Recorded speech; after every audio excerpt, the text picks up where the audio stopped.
יודע. מה שאלת אותי? ראש הממשלה אומרים ברשת שאתה בכלל מת? אני מת על קפה, אתה יודע מה? אני מת על העם שלי. איך הם מתנהגים, פנטסטי. אתה רוצה לספור את מספר אצבעות? אתה יכול להראות לנו? פה. פה. ראית? יפה מאוד. לחיים.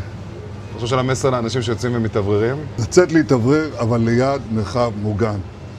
והעמידה שלכם היא מדהימה, נותנת כוח לי, לממשלה, לצה"ל, למוסד. אנחנו עושים דברים שאני לא יכול לשתף ברגע זה, אבל עושים דברים מכים באיראן חזק מאוד, גם ביום הזה, גם בלבנון, ממשיכים. אתם אומרים לי להמשיך? אני אומר לכולכם, גם אתם תמשיכו.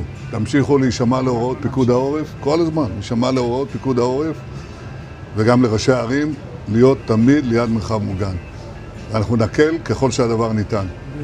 ותודה לך על הקפה, הוא מצוין. אני לא יודע לגבי הקלוריות, זה נראה לי מסוכן מאוד.